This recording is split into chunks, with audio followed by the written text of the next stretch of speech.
Bonsoir, bonjour, je ne sais pas ce qu'il faut dire, donc merci d'être tous venus ou revenus. On a décidé en fait que c'était une battle hommage à l'émission des Papous dans la tête, qui a disparu donc de France Culture après 33 ans. Voilà, alors on s'est dit que c'était l'âge des sacrifices, n'est-ce pas, 33 ans, et des renaissances promises, donc voilà, nous voici tous les trois à nouveau réunis. Enfin, un thème ou un fil rouge, et cette fois-ci on a pensé qu'il était bon de s'attaquer à la justice. Voilà, bon, donc vous en saurez un petit peu plus lors de la battle. Donc on va démarrer. Pourquoi pas, puisque nous sommes là pour ça. Donc le premier jeu que je leur propose, donc c'est déjà un jeu hors sujet. C'est-à-dire que ça n'a rien à voir avec ce que je viens de vous dire. Bon. C'est-à-dire que ça n'a rien à voir avec la justice. Bon. Donc j'ai appelé ça pour inventaire. Et donc je leur ai demandé quand même à chacun de me faire une petite liste de ces choses que notre cerveau n'a jamais compris, alors que des gens bien intentionnés n'ont pas arrêté de nous les expliquer, de nous les réexpliquer, mais non, ça ne fonctionne pas. L'exercice, ça va être donc dans la liste, chacun va présenter à son adversaire, son ennemi, son compère, bon, comment l'appeler, deux de ces choses dont il n'a toujours pas compris, et l'autre va donc lui expliquer en alexandrin. Voilà, ça va être la dernière fois parce que je lui explique ça. Alors, d'ailleurs, les alexandrins, ça peut être une de ces choses justement qu'on nous a expliquées mais qu'on ne comprend toujours pas. Alors, là, Arnaud m'a fait une petite liste de ce qu'il ne comprend pas. Donc, inflation et point d'indice, mystère total. Je crois d'ailleurs que ça, c'est un alexandrin. Donc ça, il ne comprend pas. Le calcul de la TVA. La 4e République, c'est du costaud. Hein. Les départements français et leur numérotation.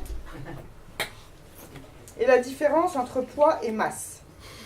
Donc, je pense qu'on va laisser quand même Hervé choisir ce qu'il doit expliquer. Et je dis tout de suite, peut-être pour que tu commences à réfléchir, peut-être. Donc, bah oui. Non. Bah après, tu veux faire un alexandrin, si l'explication est nickel, ça suffira. Et Hervé, alors voilà sa liste.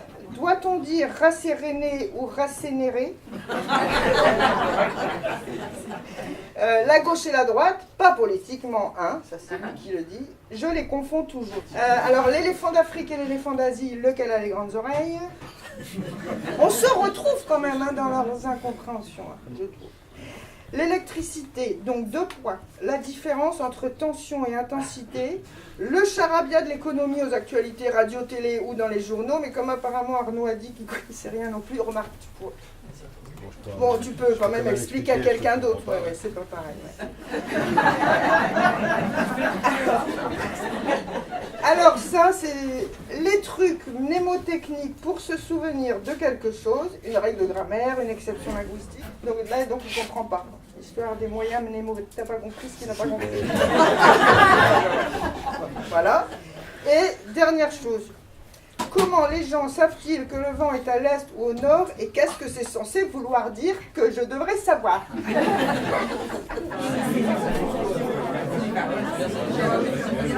Arnaud, tu vas expliquer quoi, Hervé, alors? Je vais expliquer la gauche et la droite. Donc tu écoutes bien cette fois-ci? Oui.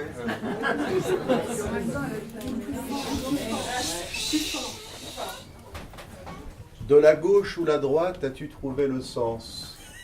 C'est simple, cher Hervé, la droite est l'opposé. Là où la gauche achoppe à se polariser, la droite est toujours là, plus près que tu ne penses. Ah.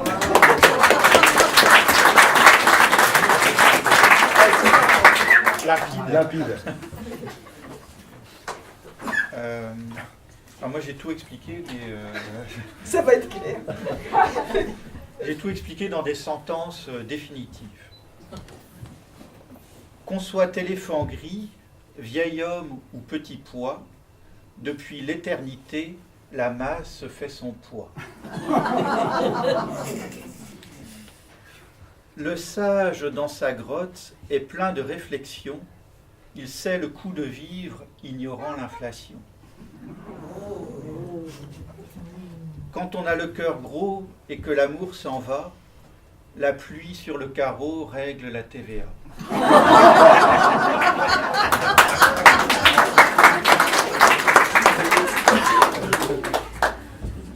Entre Macron le jeune et le monarque antique, mon papy connaissait une autre république. À l'époque, on savait très bien numéroter. Ah bah tiens, il me manque le dernier verre. Bon, tant pis.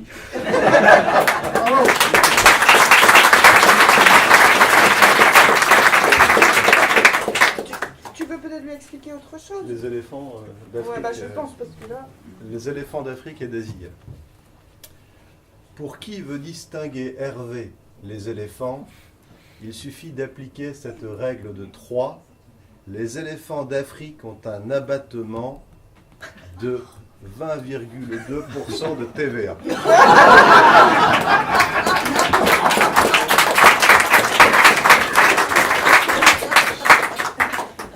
C'est clair?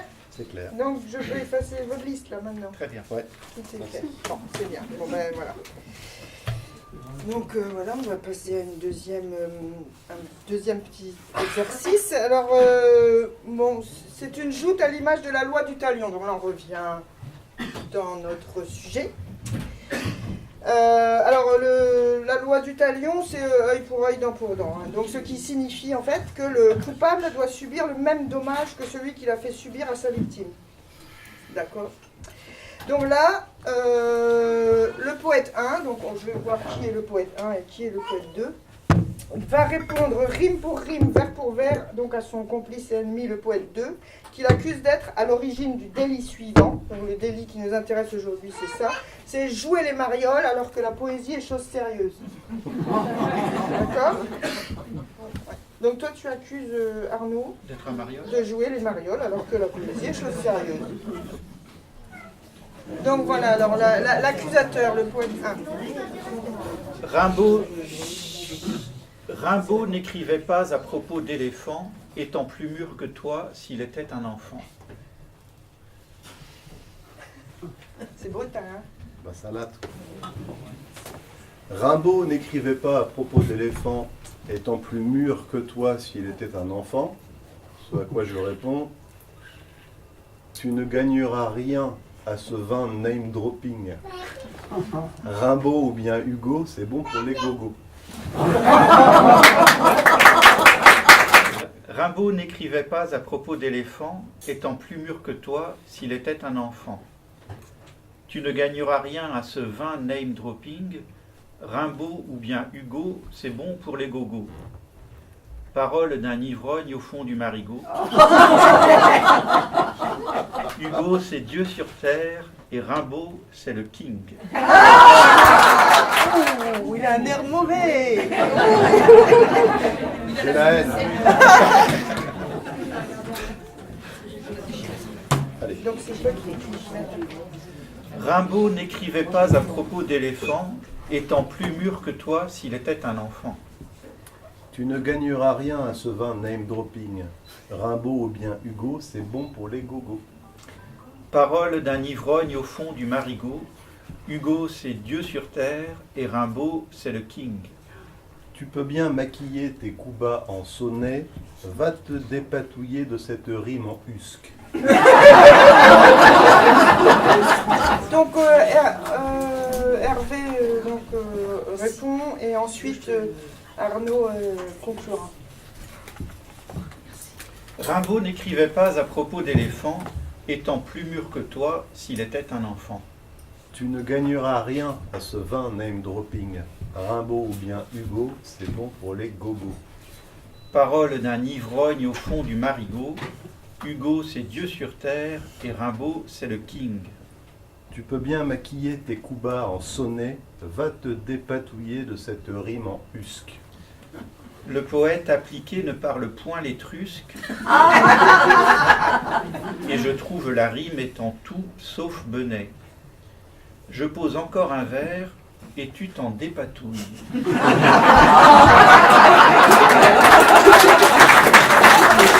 Donc là, on va voir l'ensemble donc du poème à deux. Je pense qu'on a vraiment une définition totale de ce qu'est la poésie là. Bah oui. Hein?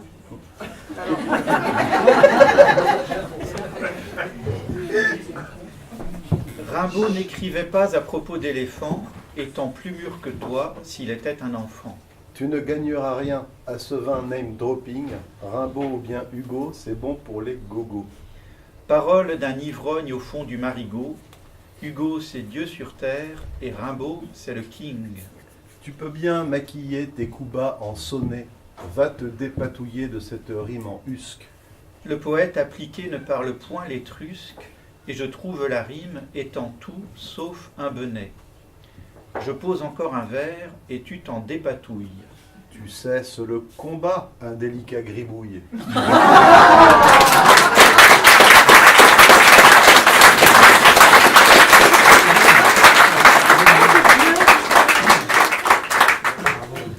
Ben, bravo, merci.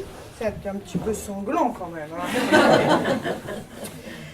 Alors là, voilà le moment donc, du grand défi. On va rendre hommage au tribunal des flagrants délires de France Inter, donc pour les anciens, donc dans les années 80. Hervé donc, a été réquisitionné donc, en tant qu'avocat commis d'office et il se fait devant vous donc l'avocat du diable. Donc, c'est pas du manifestant. Et donc ensuite, Arnaud présentera au nom du ministère public et de Pierre Desproges, qui lui est retourné auprès de Chopin au Père-Lachaise, donc un réquisitoire contre Dieu. Donc là, on a décidé qu'on mettait la barre très très haut.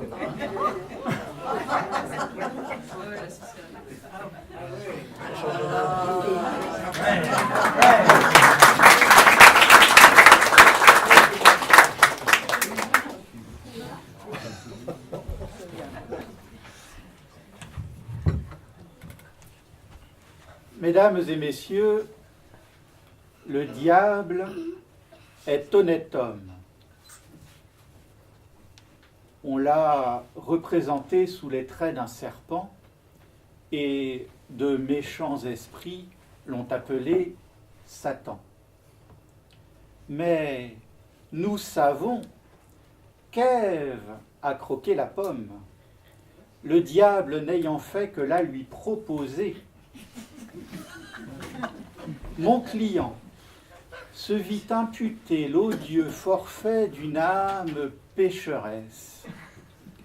Le diable est innocent, car la femme est diablesse.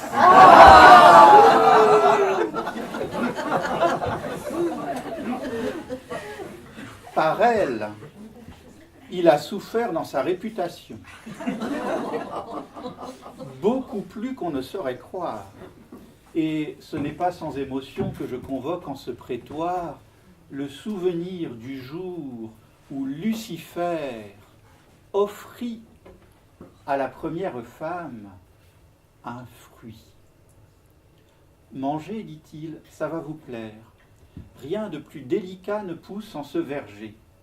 Voilà le beau sujet dont je suis messager. Dès lors, ce bouc fut émissaire.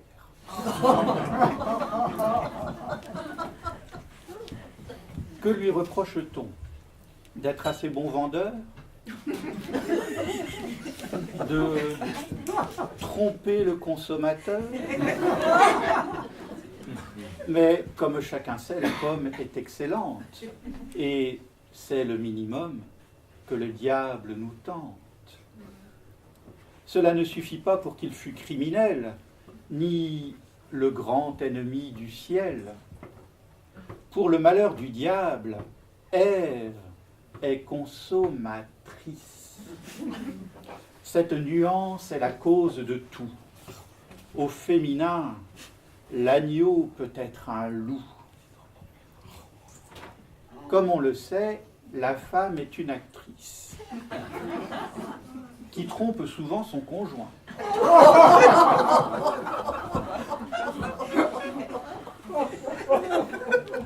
son naturel est de confondre. Il semble qu'elle en ait besoin. Et toute femme peut répondre du crime de mentir chaque jour plusieurs fois, autant que fait un homme en tout un mois. Du reste, les anthropologues en ont étudié les dialogues. Il est maintenant avéré qu'une femme est d'essence venimeuse. La croire et croire une trompeuse, et par là se résoudre à devenir trompée. La chute du diable est son œuvre. Elle fit tout un pataquès pour le circonvenir, et Méphistophélès dut avaler cette couleuvre. Aussitôt qu'Ève eut dans le fruit mordu, elle vit qu'Adam était nu, et qu'elle-même était très impudique. Ce qui ne vous surprendra pas, c'est objectivement presque toujours le cas. La femme est un esprit pratique dont on ne peut nier la vertu domestique.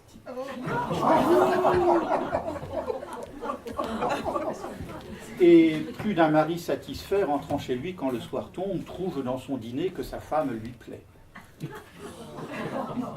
Il est chanceux s'il n'y succombe.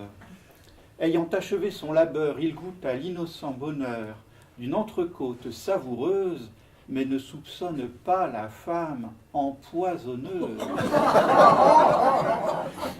Pourtant, l'histoire nous instruit que la chose est assez fréquente. Et tout commence par ce fruit. Ève contrefit l'innocente en s'approchant du pauvre Adam doucement. Imaginez cet ingénu qui reluquait son torse et qui se savait nu. Est-il besoin de préciser qu'elle ne trouvait pas qu'un torse à reluquer?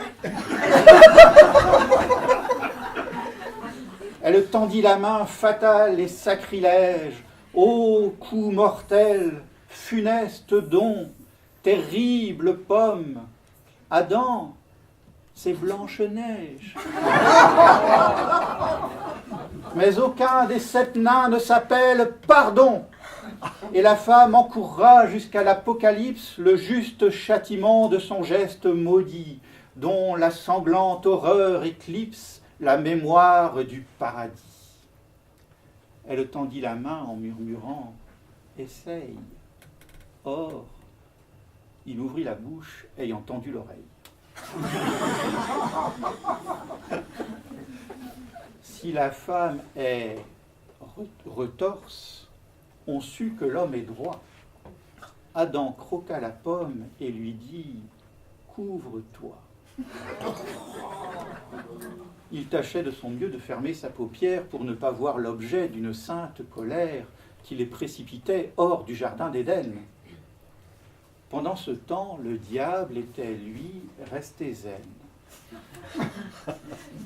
N'ayant dans toute cette affaire tenu qu'un rôle secondaire, il observait la scène en sage spectateur qui, regardant le monde avec mélancolie, songe à l'humanité dont la femme est la lie.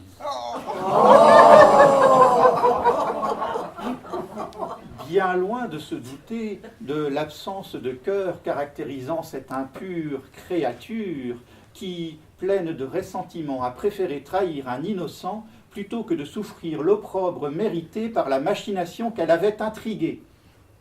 La honte est du diable le lot à cause d'une propagande, car la femme ourdit un complot pour qu'on le hue et qu'on le réprimande. On sait le prix qu'il dut payer à cette experte kabbaliste. Voilà tout résumé l'ouvrage féministe. Le diable est en enfer et la femme au foyer.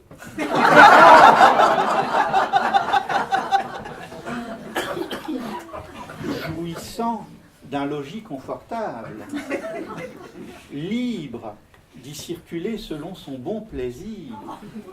Et le temps vient déjà pour la femme coupable d'en sortir, afin, dit-on, de conquérir tout l'univers sur l'homme, au point que dans ce tribunal siège un juge du sexe. Vous le sentez trop bien pour que cela vous vexe. De cet état de fait, le public est témoin. Je crains que vous fussiez, madame, peut-être à votre insu, l'instrument de la femme. Vous avez eu de l'instruction. C'est un facteur dont il faut tenir compte. La féminine condition, en étudiant, quelquefois se surmonte. On m'en a rapporté le cas. La justice est aveugle et tient une balance. Puisqu'il vous appartient d'orchestrer les débats, gardez-vous bien d'en subir l'influence. Que mon propos ne soit pas mal interprété.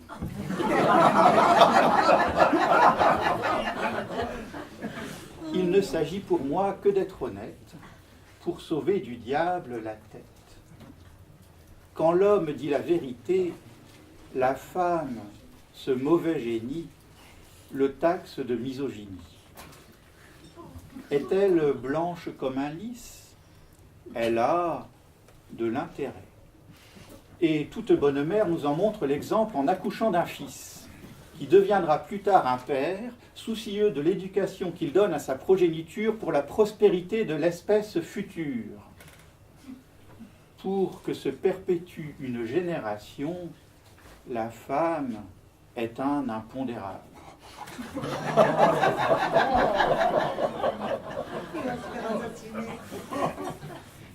Peut-on en dire autant du diable?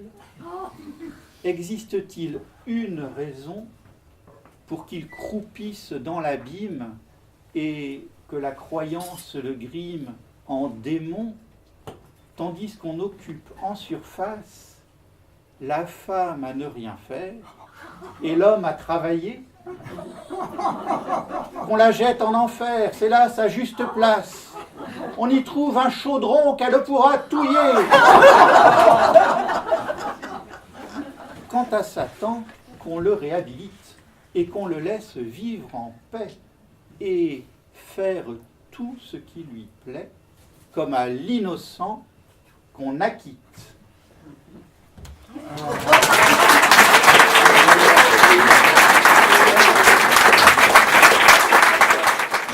Donc, merci, maître. Enfin, merci. Au nom de toutes les femmes, nous vous remercions de nous avoir remis à notre place. Donc, bien, maintenant, Arnaud, donc, tu présentes un réquisitoire contre Dieu. Voilà. Monsieur l'avocat du diable, mademoiselle l'arbitre, Auguste contribuable, juge à robes et mitres. Voici venu l'instant, si longtemps repoussé, de demander raison et de faire un procès à notre Créateur. Celui qui nous a fait, dit-on, à son image, qui notre silhouette a cru bon de brosser de sa brosse à mirage, qui notre imaginaire a cru bon de lustrer de sa brosse à nuage, qui nos beaux horizons a cru bon de boucher de sa brosse à cirage. Car nous sommes mortels quand lui est immortel. Nous sommes imparfaits quand lui serait parfait. Nous sommes déchirés entre le bien, le mal, à moitié pas fini, boitilleuse et bancale, quand lui est équilibre et tout bien, tout honneur. C'est ce que je conteste aujourd'hui, votre honneur. Nous serions le reflet de celui qui nous fait. Dès lors, pourquoi nous faire, si ce n'est pour se plaire et pour mieux se mirer dans ce miroir faussé? Qui dit mieux? L'homme descend du singe, il est le Fils de Dieu. Comme Jésus déjà, il avait deux papas.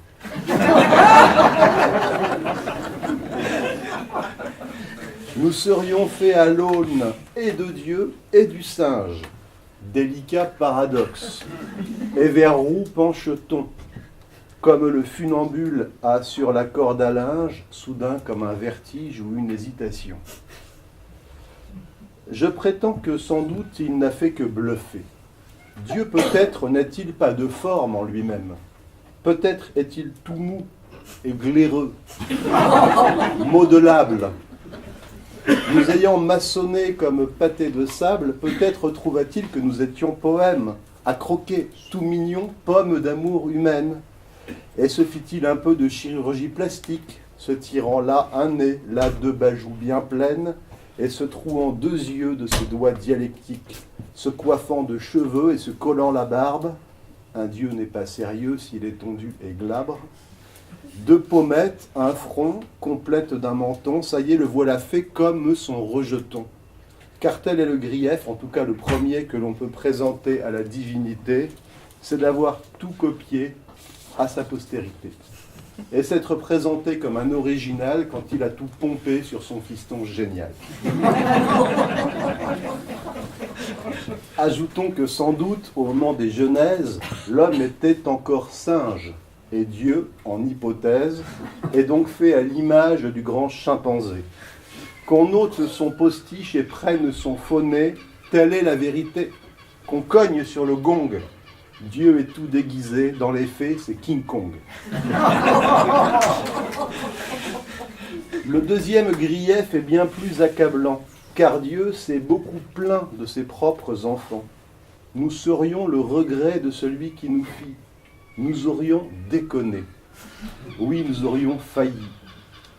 Méritant de sa part, nuée de sauterelles, ou déluge de feu, ou famine cruelle, qui veut tuer son chien l'accuse de la rage. Qui veut couper la faim s'assoit dans le potage. Ces gosses sont de trop, il en a plein le dos. Dieu voudrait se refaire une virginité, redevenir sexy, retrouver sa jeunesse. De son doigt créateur se remuscler les fesses. Plus question d'assumer, il veut se délester. Il se prétend plus jeune, il ne fait plus son âge. Et ses enfants lui pèsent comme des boulets. Alors plutôt que de payer comme un bon père les frais de rentrée et la pension alimentaire, il les fait foudroyer, brûler, écarteler, pourrir dans les charniers. Il leur lègue la peste et puis le choléra. Il leur envoie les vers et les loups et les rats. Mais il faut tout de même y aller discretos.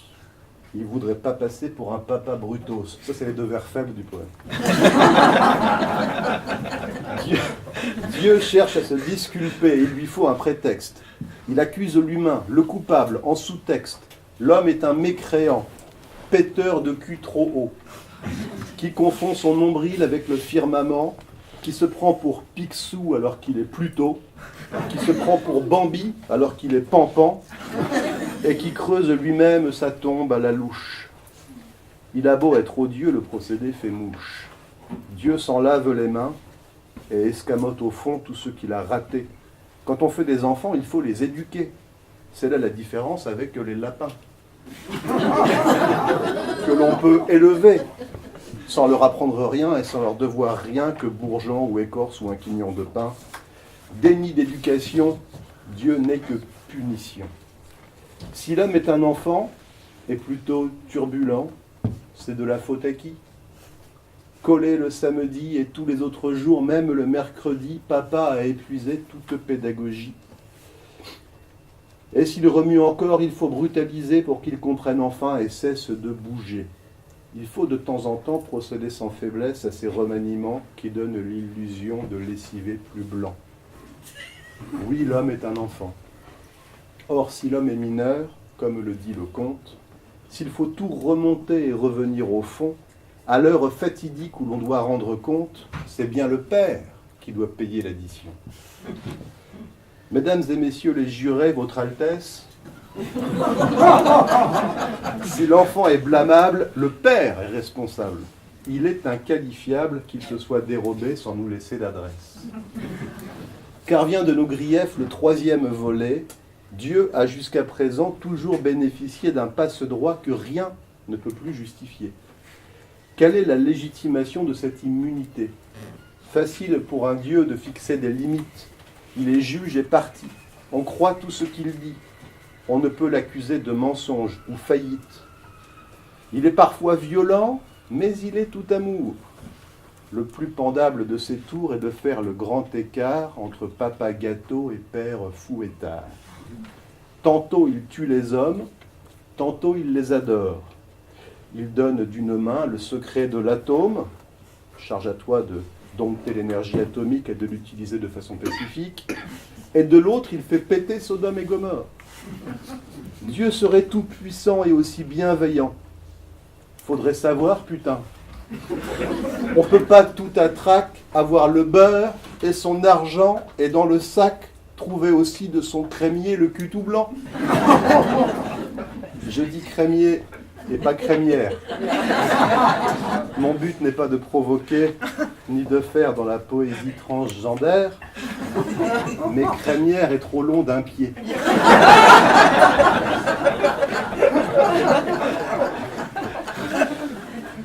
Dieu donc est un Tartuffe à l'âme ambivalente. Il pousse son rocher à rebours de la pente. Il joue la comédie dans une tragédie. Il veut être à la fois détesté et aimé, craint et puis vénéré. Le cul large vissé dans ses blocs de nuages, tandis que l'homme hamster pédale dans sa cage. Jugeant et soupesant le sexe de ses anges, pendant que sur la terre on chante ses louanges. Qu'importe le tableau pourvu qu'on y voit lui. Dieu, c'est lui, le seul, l'unique raison, l'only. Qu'on croit en lui est son seul but, et pour cela, Dieu fait la pute. Pardon, jurettes et jurés, mais il faut bien dire les choses. De trop d'hypocrisie, nous risquons l'overdose. Dieu nous joue du pipeau, du berceau au tombeau. Qu'on l'acclame ou le blâme, il s'en bat les rouleaux.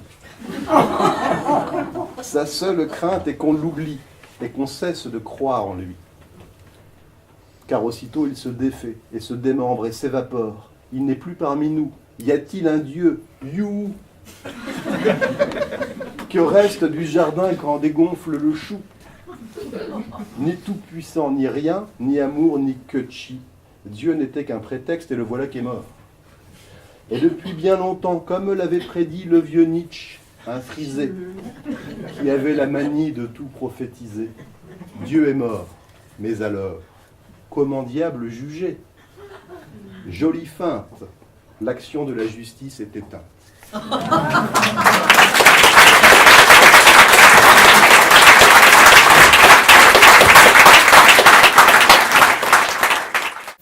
Donc au Moyen-Âge, on soumettait très très régulièrement à l'action de la justice tous les faits condamnables de quelque être, même des animaux. Alors, la procédure que l'on avait adoptée pour la poursuite de ces sortes d'affaires, donc quand il s'agissait d'animaux, était différente suivant la nature des animaux qu'il s'agissait de poursuivre. Donc, si l'animal, auteur d'un délit, peut être saisi, appréhendé au corps, c'est-à-dire que si c'est une vache, un cheval, un cochon, il est traduit devant le tribunal criminel ordinaire. Il y est assigné personnellement. Je n'invente pas, hein. Je vous reprends des explications historiques. Mais s'il s'agit d'animaux sur lesquels on ne peut mettre la main, tels que des insectes ou d'autres bêtes nuisibles à la terre, du genre sauterelles, dont Dieu nous a affligés. Donc ces délinquants insaisissables sont traduits devant le tribunal ecclésiastique. Bon, voilà, c'était juste une petite explication. Quel est l'animal qui est Hervé et donc quel est son délit? Donc est-ce que quelqu'un a été témoin donc, du délit dont on accuse donc Hervé, qui est donc un animal? Personne n'a d'idée? Une fourmi. Donc une fourmi. Et donc qu'est-ce qui a été constaté? Il a écrasé un homme. Ah, d'accord. Une fourmi a écrasé un homme. D'accord. Et donc, Arnaud? Un âne. Oh. Arnaud est un âne. Et le délit donc, qui a été constaté? Vous étiez témoin, madame? Ah oui, oui, non, il a fait peur à une souris. Il a fait peur à une souris. Bon, donc ça reste entre animaux. C'est assez moyen, donc d'accord. Ouais. Ben, la justice des hommes ne peut rien. Donc, qu'a pu faire l'âne? Personne n'a vu l'âne Mais il l'a obligé à chanter, quoi. tu as obligé à chanter à un homme. D'accord. D'accord. Dans votre plaidoyer, vous allez être obligé d'utiliser donc 3 vers. Donc je vous dis tous les vers que j'ai choisis, après vous verrez. Donc les premiers vers, bon, qui ne sont pas, qui sont extraits du même poème donc de Louise Ackermann, donc le poème s'appelle La guerre. Donc les voilà. Ensuite il y aura des vers de Paul Éluard et ensuite de plusieurs poètes. Alors, philosophe, savant, explorateur, apôtre. C'est un vers. On choisit, hein. Oui, mais attends, oui. J'attends. Oui, il vaut mieux, parce qu'il y en a plusieurs. Mais tel un âne, tu dois passer. Alors, un deuxième vers. Mais il est innocent. Qu'importe, on l'extermine. Troisième vers. Bouche pour te maudire et cœur pour t'exécrer. Ensuite, Paul Éluard. La vie toujours s'apprête à devenir fumier. Toi que j'aime à jamais, toi qui m'as inventé. Ensuite, un vers de La Fontaine. Un chat nommé Rodilardus. Un vers de Jean Richepin, qui s'appelle qui est extrait d'un poème qui s'appelle Épitaphe pour un lièvre. Comme quoi les poètes écrivent effectivement sur n'importe quel sujet. Certes, elle m'aimait bien, la gentille maîtresse. Un vers d'Apollinaire, Ibis, oiseau des bords du Nil. Victor Hugo, bien sûr. Race qui frappe et lapide. De Didier Sitcha, c'est aussi mon échine Rabelais qui frissonne. Et enfin, Baudelaire, mon beau chien, mon bon chien, mon cher toutou. Voilà. Donc, je vous les relis peut-être. On le retient. 3 que vous allez utiliser dans votre plaidoyer. Je suis l'âne. Tu es l'âne, accusé donc d'avoir Fais chanter. fait chanter un homme, et tu dois te défendre. Moi-même. Oui, voilà. Et donc toi tu es une fourmi accusée, je me souviens D'avoir plus, écrasé un homme. d'avoir écrasé un homme. Donc bah là, c'est le moment donc, où on s'ennuie, on réfléchit soi-même, on les regarde à l'œuvre. Donc le tribunal des animaux donc, va siéger, et donc chaque animal donc, va se défendre lui-même dans son langage, qui est donc a priori poétique. Ouais. Donc, la fourmi, donc nous vous écoutons. Donc accusé d'avoir piétiné un homme. C'est cela, vous ne vous en souvenez pas. C'était un petit homme, un homme très petit.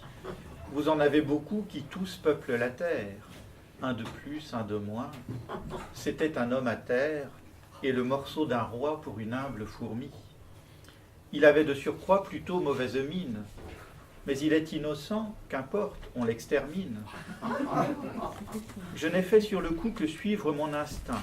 S'il est mort, et, ma foi, c'était là son destin.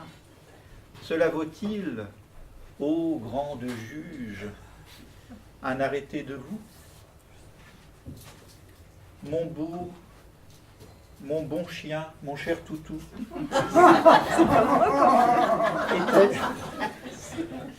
étais-je donc odieux et fus-je, toi que j'aime à jamais, toi qui m'as inventé, si mauvaise fourmi d'avoir su piétiner quelqu'un de votre espèce avec mes petits pieds?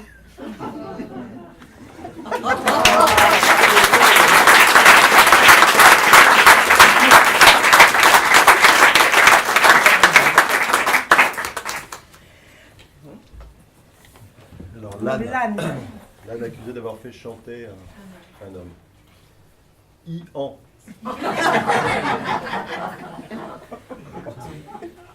Ian, qu'ai-je donc fait pour subir cette haine? On m'attrape au matin, on me lie, on m'enchaîne, et dans ce tribunal, on m'exhibe à chacun. C'est lui, le gros baudet, qui a fait chanter machin.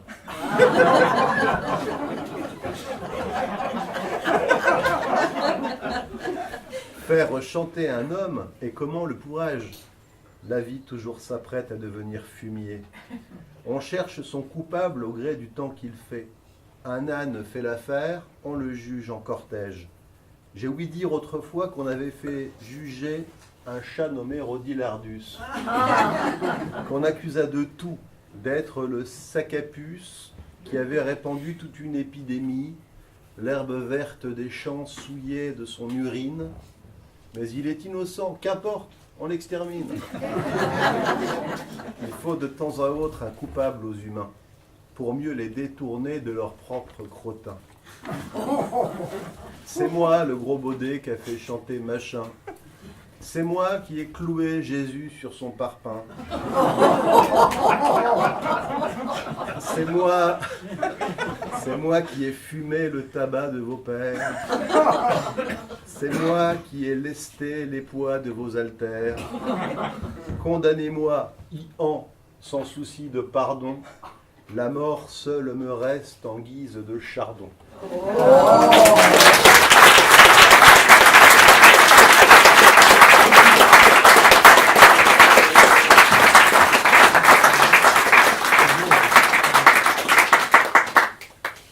Voilà, je pense que dans ma grande mensuétude, je vais vous libérer et ne pas vous condamner. Je pense que voilà, les jeunes, parce que des animaux qui écrivent aussi bien et qui nous font rire, je pense qu'il vaut mieux les garder en liberté. Alors, en général, dans une battle, il y a un gagnant. En général, c'est l'arbitre qui est donc garant ou garante donc des règles du jeu et qui donc compte les points et décide non, donc annonce en fait le gagnant. Donc nous dans nos battles, il y a un gagnant, mais ce n'est jamais ni l'un ou l'autre. Donc je trouve toujours un extérieur. Donc cette fois-ci, donc le gagnant, enfin le condamné, puisque nous sommes quand même au tribunal, est l'écrivain Jean Genet, donc écrivain sublime, sulfureux pour ceux qui connaissent, et donc qui dans sa vie et ses écrits amalgama vices et vertus, anges et démons. Donc nous retrouvons notre thème, tendresse et violence, amour diabolique, passion divine, erreur et déflagration. Et donc je vais vous lire un petit extrait d'un de ses plus grands poèmes qui s'appelle Le condamné à mort.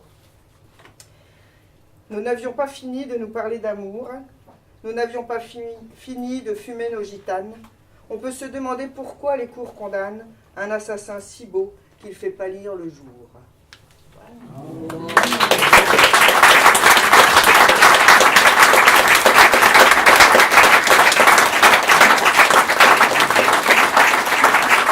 Merci. Anne Julien.